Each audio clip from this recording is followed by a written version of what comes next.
believe it's 2017 already. Wow. Face ID is the future of how we will unlock our smartphones. Baxter has vision and can learn what you want him to do by watching you do it, and he costs less than the average annual salary of a human worker. I said to Matt, the guy who's creating these robots, well, don't we need human connection to be happy? And he said, Lori, I don't actually think we do. What has really fascinated me for like a decade now is this huge topic of culture, which is what human beings make of the world, all the different ways that we sort of orient ourselves to what the world means, what our part is in it. And more I've been thinking about work as a part of culture, work as the way that human beings explore the world, find out possibilities in the world, and bring them to fruition and fruitfulness.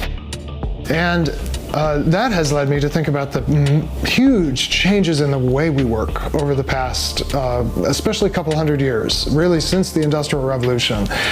And culture is often invisible to us. And so the things that were so obvious to people in the middle of the Industrial Revolution, all the changes that happened to not just what went to work, but to be family, to be male and female, all kinds of things changed dramatically at that time, but a few generations later, you just take it for granted, and you assume, in a way, the world has always been this way. But actually, the world that the Industrial Revolution gave us, that we all live in, and that we take for granted in all kinds of ways now, it was a radical, dramatic transformation in what it meant to be human. And I actually think we need to ask some critical questions about what we were handed by the Industrial Revolution. Have we actually ended up with a world in which human beings can flourish? This side of the invention of the steam engine, of the mobilizing of hydrocarbon energy, of the creation of a money and capital-based economy. All these things we take totally for granted, and all of them have reshaped what it is to be human in pretty profound ways. And I think we're starting to see some of the stresses that come with taking all this for granted, and it's not working as well as we think it should or we thought it did. And we have to ask, what's a really good human life in a post-industrial world?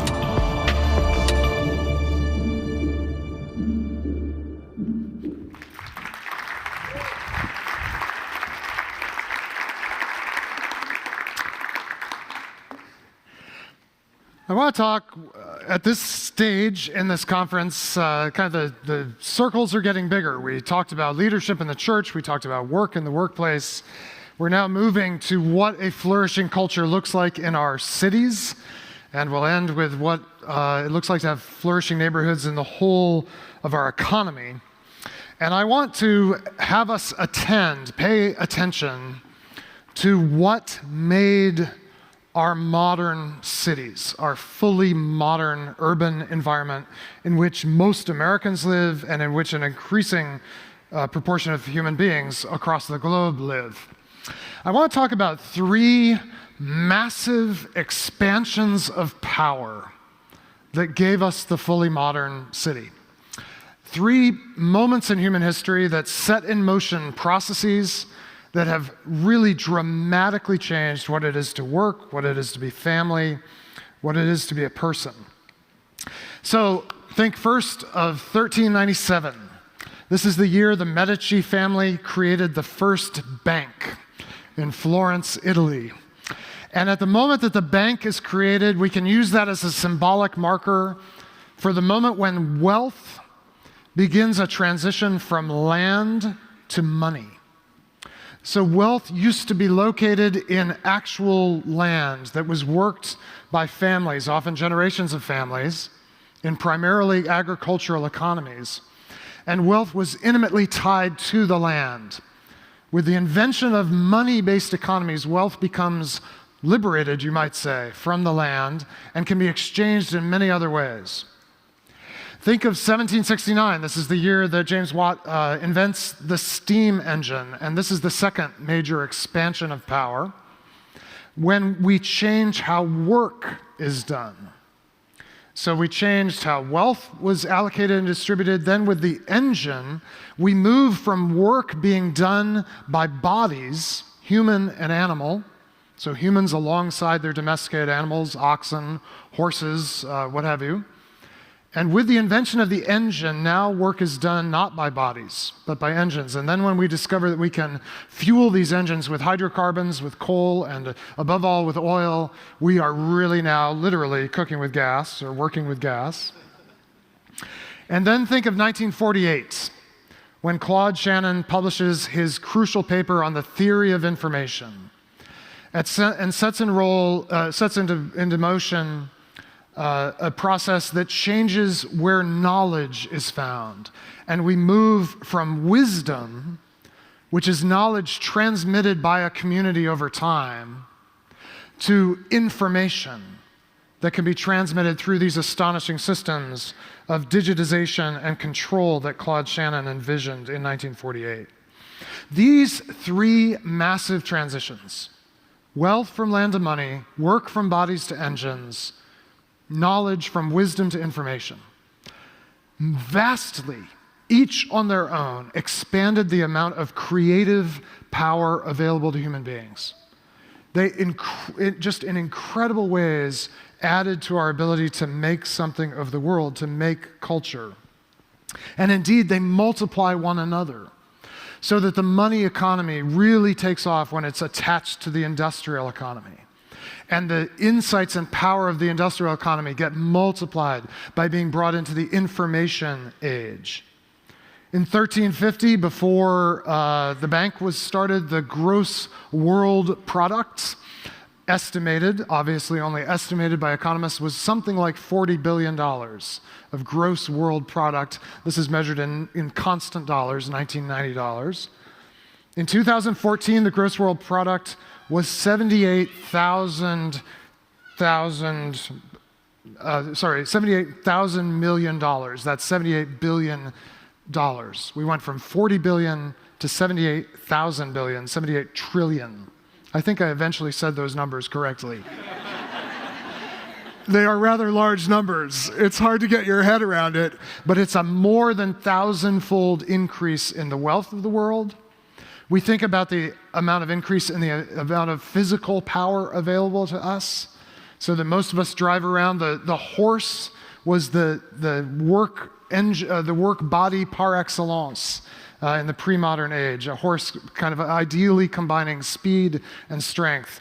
And most of us now drive around in cars with 150, 180, 200, if you buy a really high-end BMW, 300 horsepower available to you.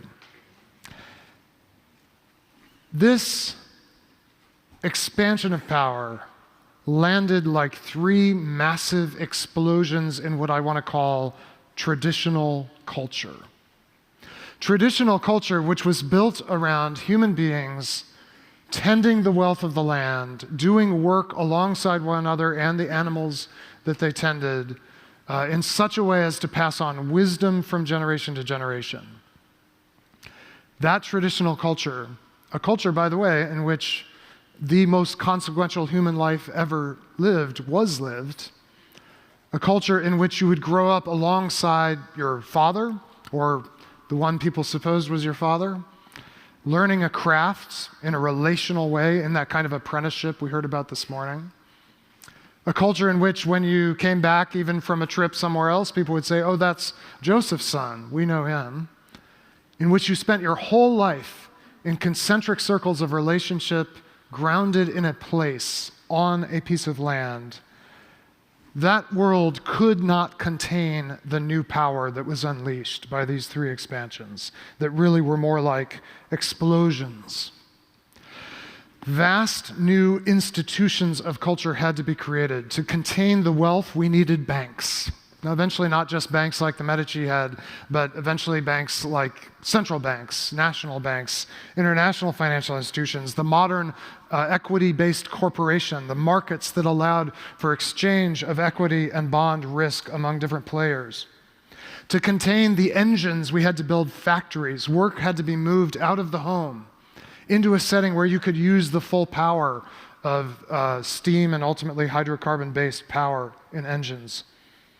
And then to contain knowledge, we had to create what we would call the modern research university. The university being a very old idea, but that was very relational, very person-based, very wisdom-transmitting, But the modern research university was created to harness this incredible expansion of information.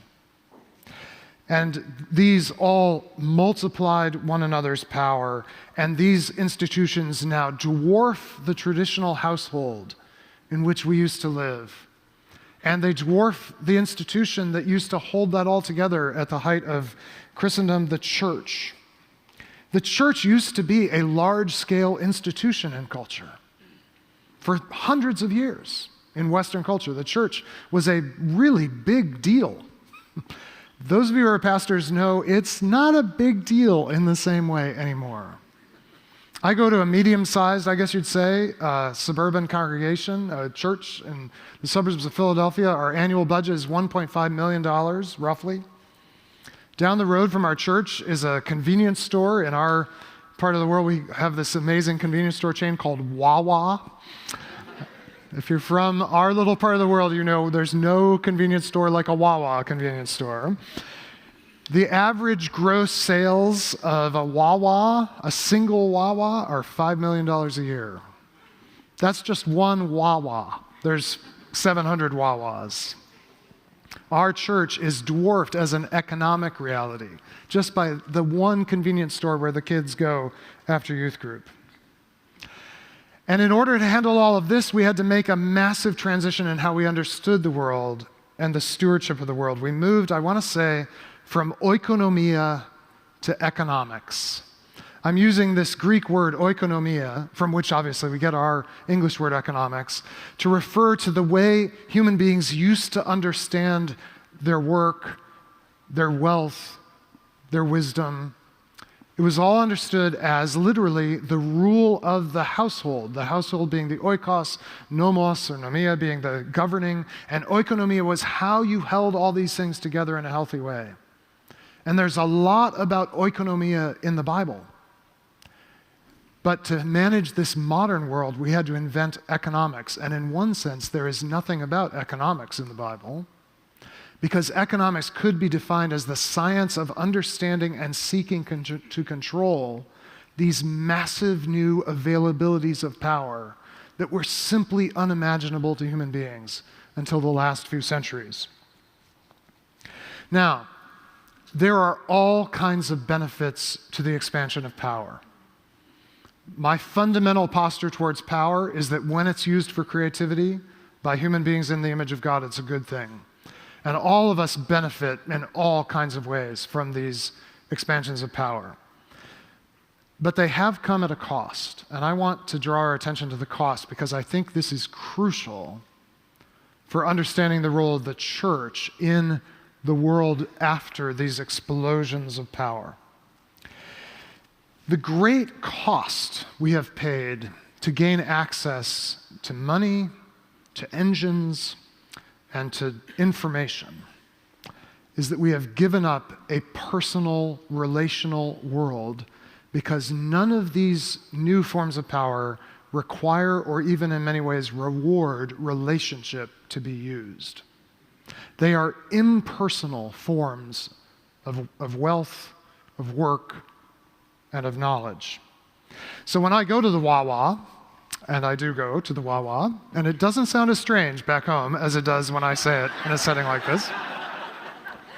And I get my shortbread cookies and my coffee, and I walk up to the cashier. That cashier is a person I have never met. The nature of part-time work scheduling is I may well never see that person again. He or she has never seen me. We don't know each other from Adam. She certainly would never say, this is Wayne's son. She would not know my father's name. She doesn't know where I've come from. She doesn't know where I'm going. All she knows is I have money. And I can exchange money in a very brief transaction and walk out knowing nothing about her, her knowing nothing about me, but I've got what I want. Wawa's got what it wants. She's got a job. I can now do work that's impersonal. In fact, the Industrial Revolution, by taking work out of the home, and in many ways depersonalized work. And now human beings were treated as part of a machine, a very large, complex machine. And you think about what it was like to go in and go out of those factories and how little room for relationship there was in the work that was done in high industrial factories. It's a little different now. But think about what it was like to be amidst the clanking of those machines, making it too loud to even have conversation with the person at the next station over, and how little personally was required of you, except that you plug yourself into that machine and perform some action that we hadn't yet invented machines that could take over your job, and do that over and over again. But now that we had information to engines, we can now do work entirely impersonally. So you can join Amazon's piecework program, piece as in P-I-E-C-E, paid by the piece, Mechanical Turk it's called. And sitting at home without ever being met, without ever being known, you can be assigned little pieces of knowledge work to do and get compensated by the piece. Or you could sign up for Uber, where you will drive around in your car and through the magic of information technology, be matched with riders, have a brief, largely impersonal exchange with them, not even be treated as an employee, just as a contractor. And that work will pay your bills. But it's alienated work. These are alienated forms of power. They separate us from ourselves and our full identities, and they separate us from our neighbors, because the essence of full modernity is that you don't need relationship to get things done. The loss that we paid in order to gain the benefits of the modern world was the loss of a world in which persons in relationship were at the center. And we no longer live in such a world. Now that sounds uncomfortable to you, I'm guessing, and it is uncomfortable to imagine living in a depersonalized or impersonal world. And so I have a couple suggestions for how to ease the discomfort of this new world. One is that I can provide you some people for you to identify with and engage with that will make you feel as if you're having personal relationships with people. And these are called celebrities. The power of the one shot. So in video production, we talk about one shot, two shot, three shot. The one shot is the closest shot. Thankfully, given my level of attractiveness, we are not using a one shot in this video. We're using a two shot, roughly. But the one shot is a close-up. And in the one shot, you see a face closer than you would see any face other than one of your closest family members or your lover. And it's this incredibly intimate shot, and all of us have seen the celebrities of our time that up close. And they're incredibly attractive people. They are unbelievably willing to expose themselves to us.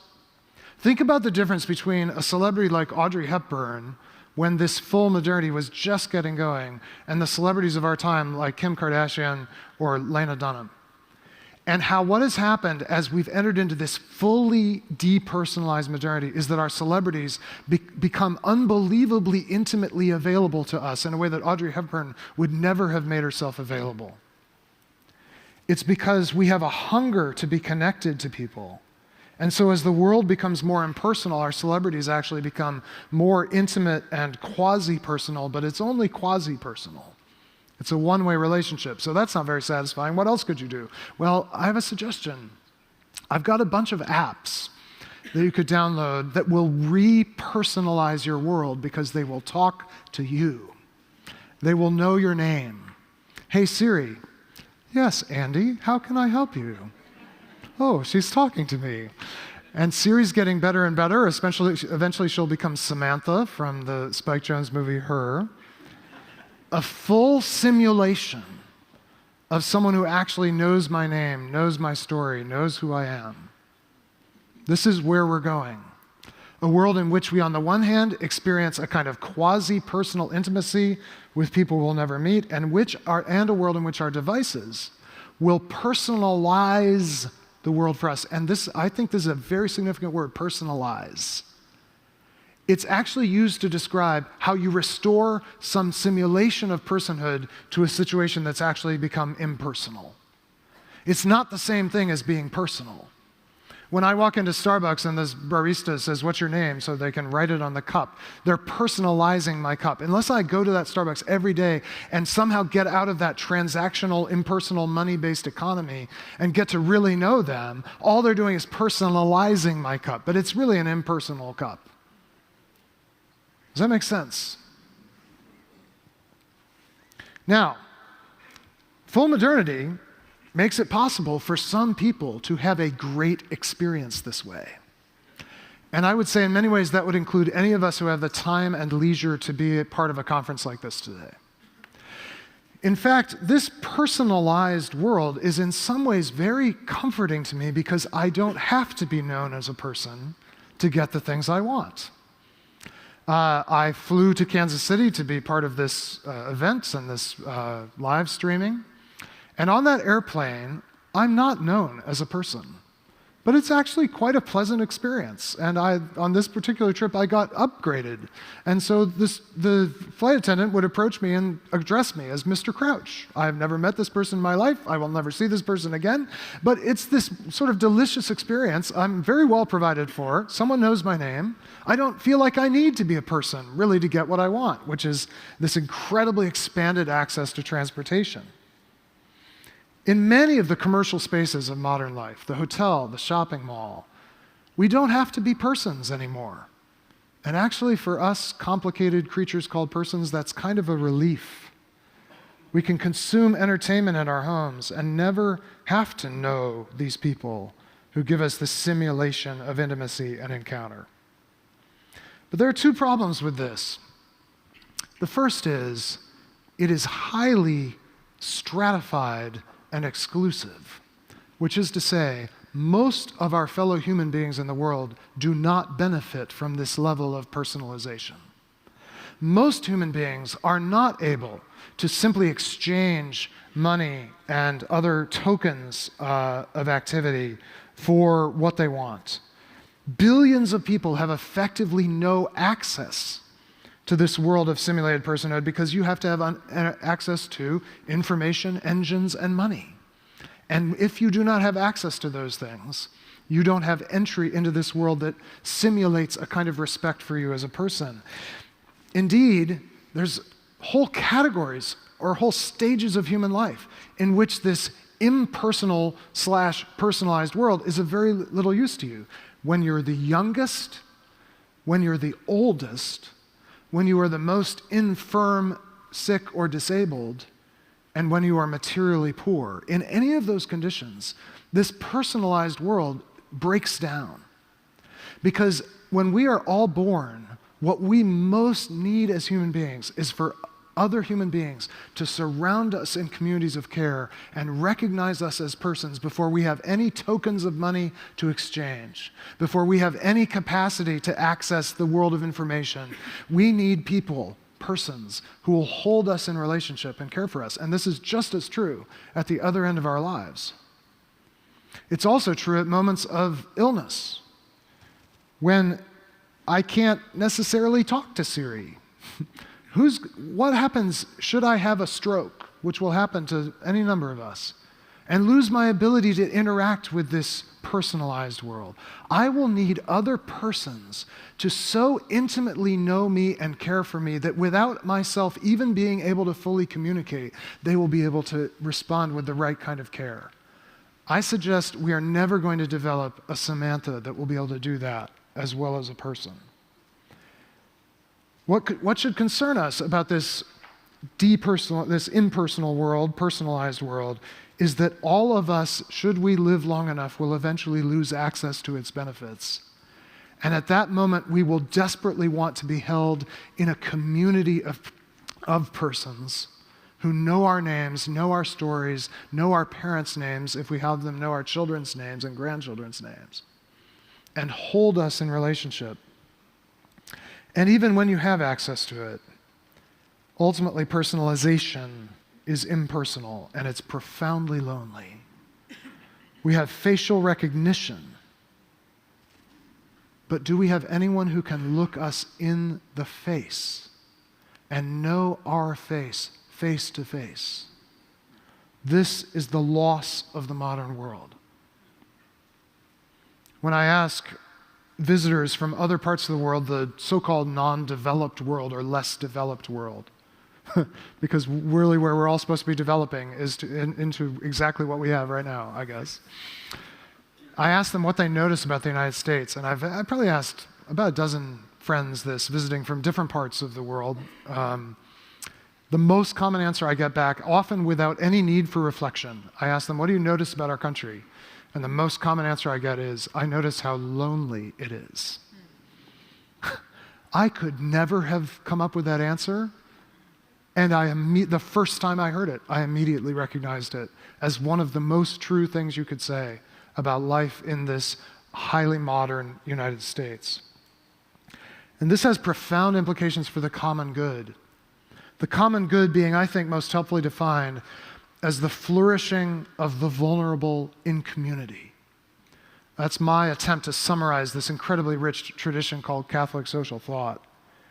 That really the common good is realized when the vulnerable flourish. The common good is not measured by the flourishing of the affluent. It's not measured by the flourishing of those who get upgrades. It's measured by the flourishing of the most vulnerable. And the only way they flourish is in community, because the essential vulnerability of being human is that in order for me to survive and thrive as a human, my personhood must be recognized by others. This is my fundamental need as a human being. It's my most important need the moment I was born. As much of a need as air, water, or food was for other human beings to look at me and say, this is a person who makes a claim on us, whose story we must come to know, whose story we must join. And in that need is our great vulnerability as human beings. And we are embedded in innumerable systems that make it hard for us to recognize the personhood of one another. What is needed is a shift back from economics back to oikonomia. So we made this massive transition from oikonomia, the management of the household, to economics. And I'm not saying Christians should not be involved in economics. But what I do think the church needs to be involved in is recovering oikonomia. Because where do human beings find themselves as persons? They find it in a household. They find it in a community bound by something deeper than mere affinity in which they are deeply known. The household, the extended family, initially kin, anchored in one place, is where we are recognized as persons. Where can a modern person go to be part of such a household? As so many structures of family break down, as so many structures of community and neighborhood break down, where can the vulnerable go, the youngest, the oldest, the most infirm, the ones excluded by patterns and systems of society? And for that matter, where can the powerful but also very lonely go to be part of that household? This is the question of our time. And then, how can we create workplaces embedded in the modern economy of money and engines and information that nonetheless deeply recognize and honor every person as a person? Is it possible to do that? I think it is possible, but not without great creativity, attention, and care. How can we create neighborhoods and cities where this kind of recognition of personhood happens?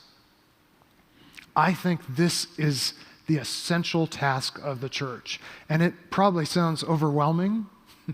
It's an overwhelming challenge if you really understand these explosions that dissolved and blew into pieces the way we used to do this. And it would be really overwhelming if it had never happened before. But actually, this repersoning of the world has happened before. Because these three exact explosions were set off, albeit with less megatonnage, culturally and socially, in the Italian peninsula in the first centuries around what we call the Common Era, BC and AD. Because Rome was the first culture to really invent coinage, money, and to transition wealth from land to money. Rome was the first culture, at least in the West, the European world, to invent engines. We get engineering from the Romans. They figured out how to harness the power of the world in ways that were categorically different from their predecessors. And Rome was able to tap the Arab world and the Greek world for its incredible mathematic and scientific knowledge, incredible for the time. And the traditional culture of Rome was exploded in the same way that our traditional cultures were. Rome had been a traditional culture. The Senate was the families or clans that held together these structures of kinship and obligation and knowing that allowed people to be held together in a kind of common social bond. And that Senate, that equestrian set of families, failed to contain the amount of wealth, ability to engineer the world, and information that was exploding into the Roman Empire. And what replaced it, of course, was empire. The Emperor Augustus, who recognized that a new form of government would have to be built to contain this much power and to extend its power to the edges of the known world. And in modern urban Rome, what was lost was the person. The cities grew, especially Rome itself, but also the colonies that held together all these instruments of imperial power. But in those cities, very few people were recognized as persons. Person is a word in English that comes from a Latin word persona, which meant originally mask or face, but also came to mean someone who had legal status as a person. And in Rome, only a handful of people, paterfamiliae, the male heads of households, had legal status as persons. Most people did not. No women did, no children did, no just ordinary freedmen did, and certainly no slaves did. Into Rome, at the turning of the eras, came a community that recognized every single human being as a person.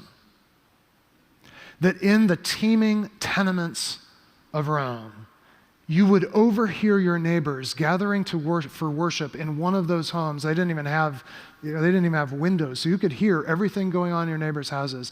And there would be a community gathered in one of those little apartments. And the sounds would spill out of meals being held in which rich and poor, slave and free, male and female were all together. And you would start to discover that these people living in that apartment treated one another as persons and knew one another's names without respect to status, without respect to position in society. And so one of the agents of that renewal, Paul, could find an escaped slave, perhaps in Ephesus, and send him back to his owner with a letter to his owner Philemon and say, I'm sending Onesimus back to you, back to your household, back to the church that meets in your household as extended family, no longer as a slave, a literal non-person, but as a beloved brother. And you will now see this person who you never even fully saw before, and who's running away from you was just an example of how useless he was. He's not going to just come back to you as a useful implement. He's going to come back as a member of your family.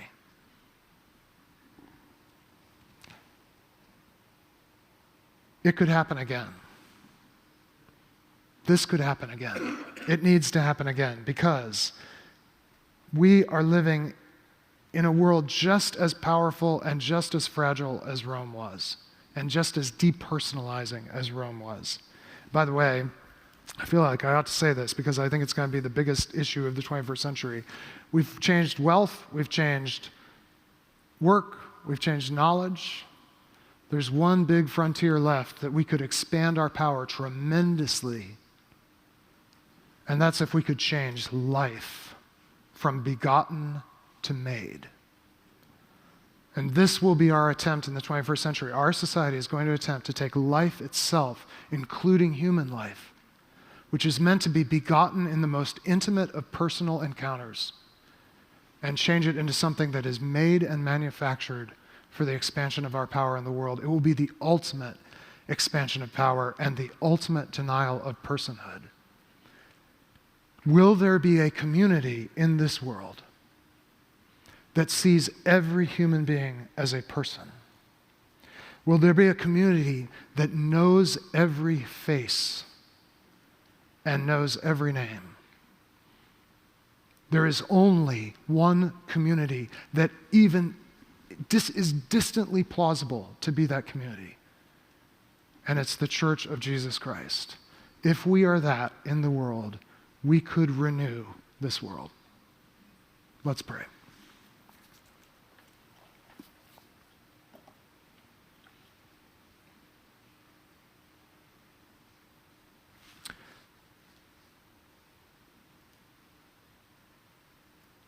Father, from whom every fatherhood on earth takes its name, you who know us as your children and have bound us together across class, culture, gender, nation, bound us to one another's family, would you equip us to re-person your world, not to personalize this world, but to reintroduce personhood? And would you place us in every place so that no one may be forgotten or lost in a world that is quickly forgetting and losing your image?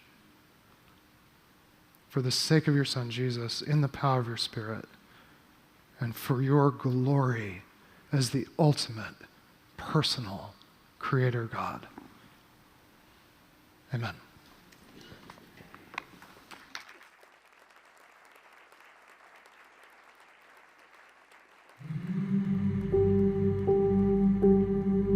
Wendell Berry says that the end of despair is silence.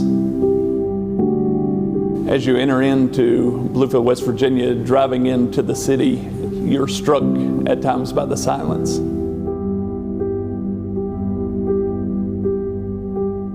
In the past, Bluefield was really the gateway to the coal fields, the financial hub, the financial sector of this entire region. It grew because of the Pocahontas coal seam, which is one of the largest coal seams ever found in the world, with some of the best burning coal. All the coal around the world is measured by how close it compares to the coal here. And Bluefield really was more of a city than an actual producer of the coal. It was the central hub, the shopping district, the economic center.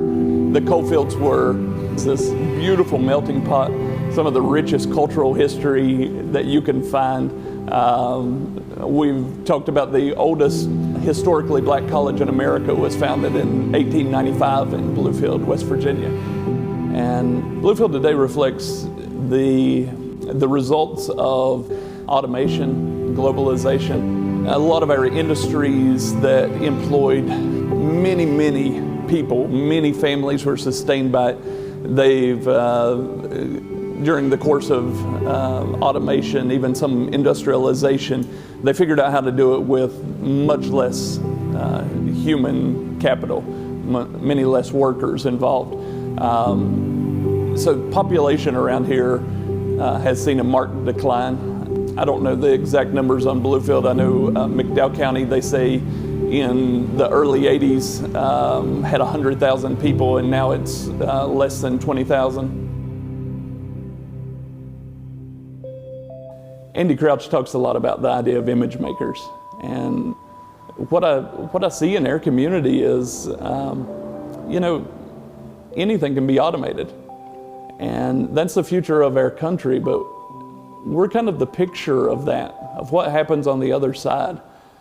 And what we've done in Bluefield, what we're seeing here is a return to humanity, a return to image bearers.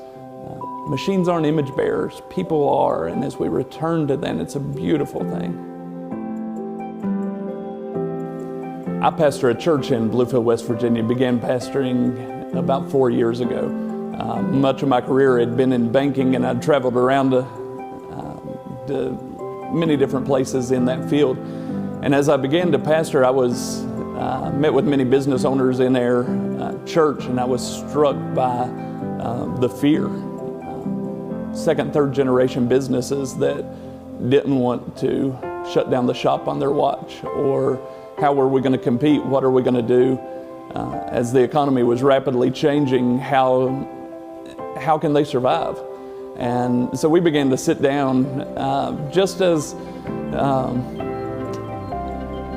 friends, sitting down, and we would brainstorm and try to come up with strategies or things that we could do. And as we did this, the groups, our meetings became more formalized as more people wanted to be a part, and we would once a month get together for lunch, and it quickly grew from a handful of us to 15 business owners to 20 business owners to most of our meetings now are 50, 60 business owners, and I have a network of probably 120 business owners that I'm in contact with on a regular basis.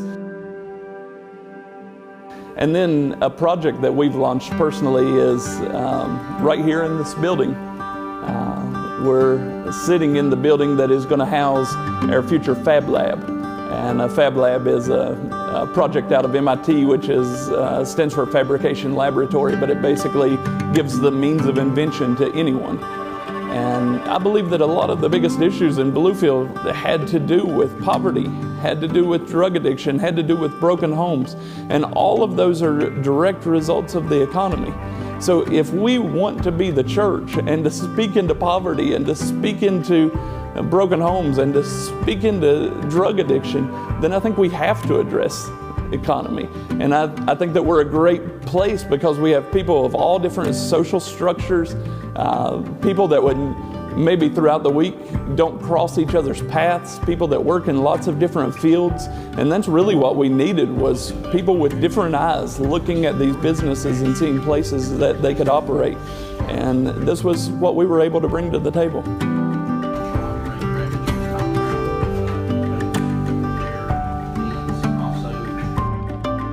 Part of my inspiration I definitely attribute to Andy Crouch. A few years ago I came across the book Culture Making and had never heard of Andy, had never really heard of any of the faith and work movements. I always thought of myself sort of as an outsider with a banker's mind pastoring a church. But as I read Culture Making and I saw this description of the gospel that entailed all of life, our work, our sense of meaning, our purpose of waking up and going to work. It ignited something inside of me, and it's maybe given me the language to where I can talk about what we're doing. It's gave me the ability to think through what we're doing and see it in a more broad scale picture, but it's definitely helped our church to be able to